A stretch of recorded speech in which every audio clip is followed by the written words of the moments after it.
Kankara Vampire Jah Rastafari. Ndabasabye muhaguruke mu nkomera amashi ndaberewe. Nkomera amashi ndababarire. VIP ni bahaguruka. VIP barishangaye. Ariko ninde yari bwabone VIP iri sere gutya? Niyagera kuja muri toilette muramenya ibintu biri ku meza. Nikomera amashi VIP muraberewe. Ariko amayeko, aramayeko. Ibi bintu by'amayeko bice binyibutsa. Twese turafise muri quartier église yavutse tutazi umuntu yayikreye. Bama bariko barasenga misose mwijoro tutigera twumva ibintu bavuga. Gusa turumva umuntu umwe tubikine sibyo? Tubikine uwo muntu namwe ni mumwumva. Abari passer mamujyana.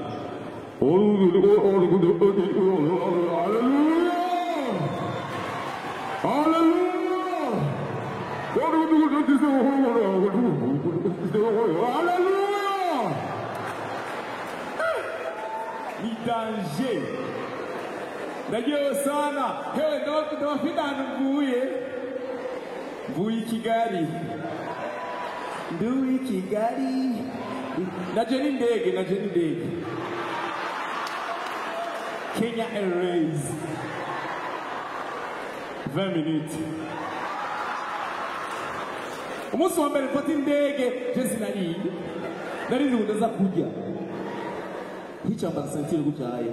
Karibu muri Saze Kanombe turashitse ubunyene. Nari nzi kumama muri toilette mu ndege.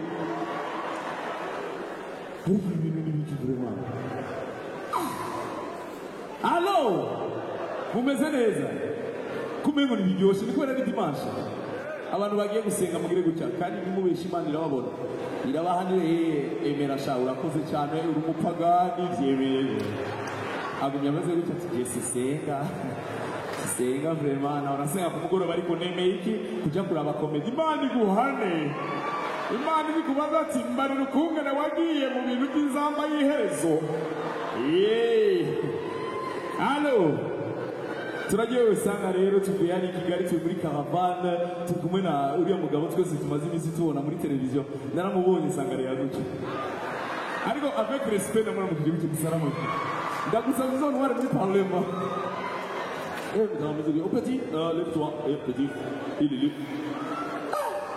il Kigali rero niyo mvuye amafyera barabatasha amafyera ari Kigali bandi b'Imana. Tushyize kuri aeroport Mika yazanye abakobwa batwakiye abakobwa beza b'inzobe. Okay, je bya bintu by'ubuguruguru bwanjye ndite sister usa neza witwa gute ko Agnes. Baragaragaza bagashyira mu cyongereza ko Agnes umukobwa mwiza yitwa Agnes.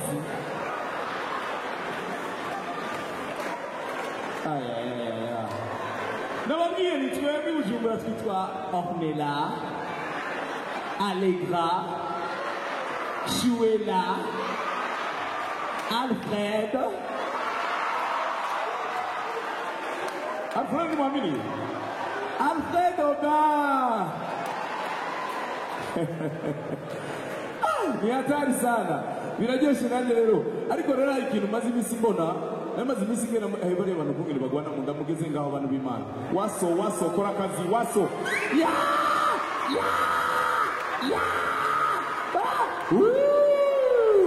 Hallelujah! Turabahezanye kwa jina la Yesu.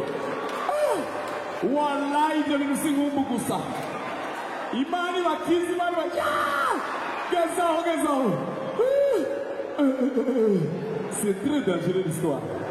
C'est très attention à ta tête, Wasso.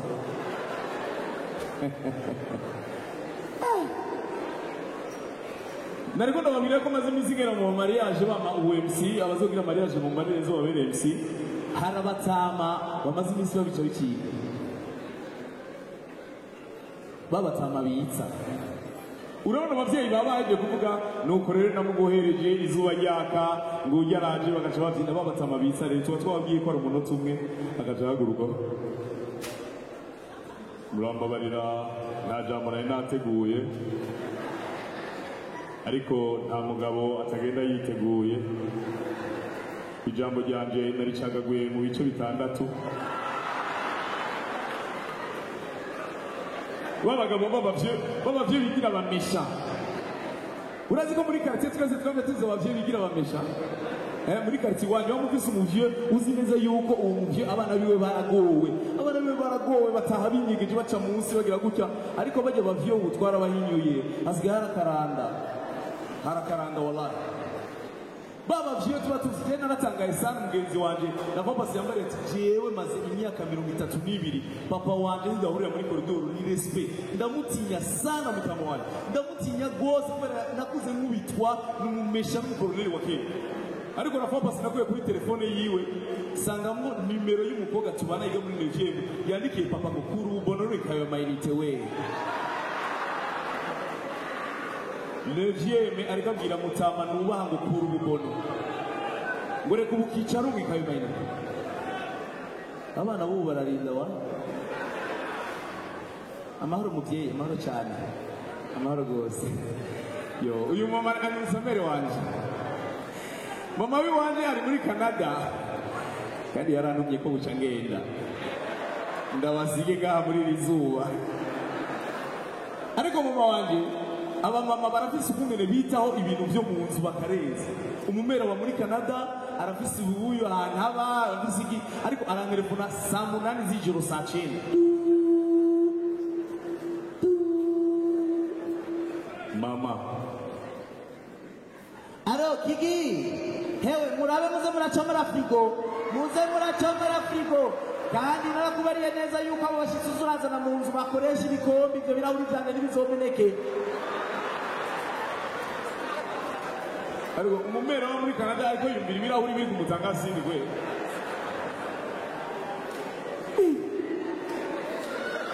abamere ni gute ariko ndabakunda cyane abamama ndabakunda sana ndabakunda kubera baraduhaye education ya bien yo kudukanga umumere misi yose agomba kugukubitira kugira ngo arakwicara kumara arakuniga ndakuya terrorisme n'abantu goria umuvye nawe yigira vandano wake agenda sinda agenda nashaka kwica genda nyoka kurere jino shaka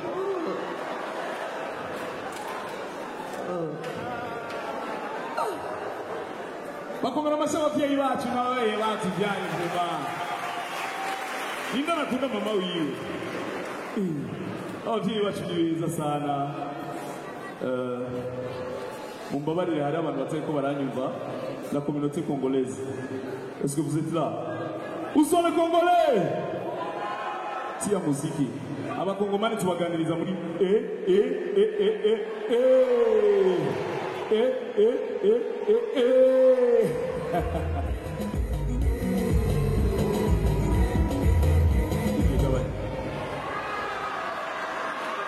abatipe barafise kumwe baherahiza ibintu basema papa ukora iki mbuzi muziki mukomera amashi yitwa DJ Philibert ndakunda aba DJ bo mu Burundi ko barihinduye amazina bose Philibert yahindutse Phil Katruze ninde Kati yunguruza Louis uwundi ninde inde Zenobi ninde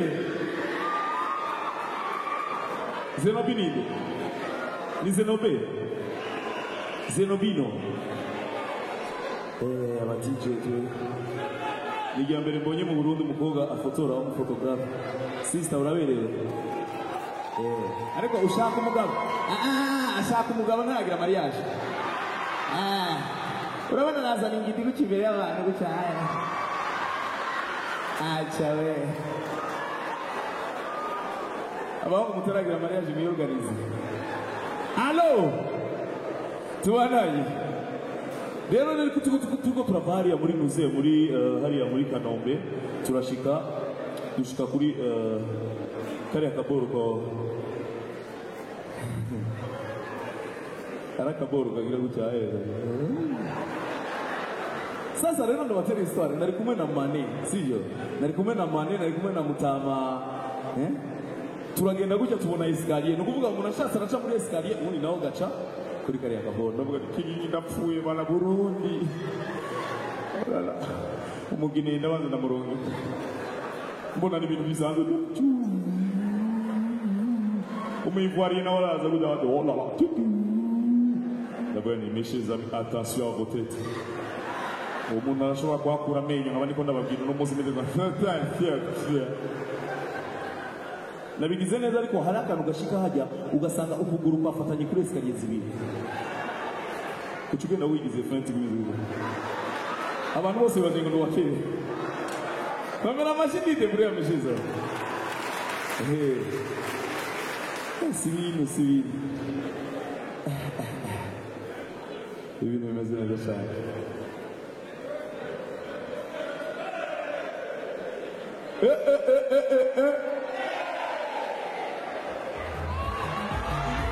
Allo reka nabaramutse DJ Zimia bite bitamu witwa nde Richard uyu mufaniki ni madam none mwicaranye kubera buke we kura ku kaboko niwe bazananye turaye bitewe witwa nde Nitwa Niyongabo Jean Claude. inde Jean Claude. abantu bose bacuruza amayinite barisi voilà umuntu tumva ibintu cyo kimwe. Bonsoir monsieur.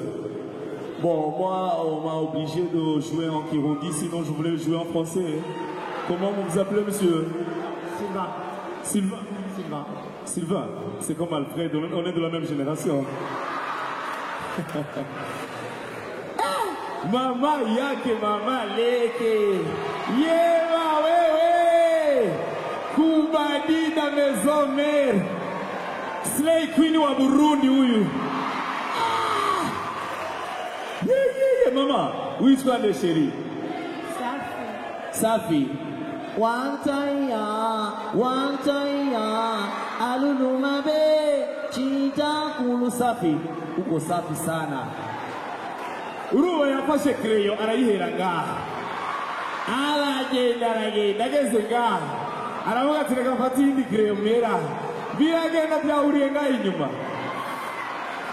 I love you Safi. Nakupenda sana. Sheri ko wipepera wajutoze. Witwa gute? Inde?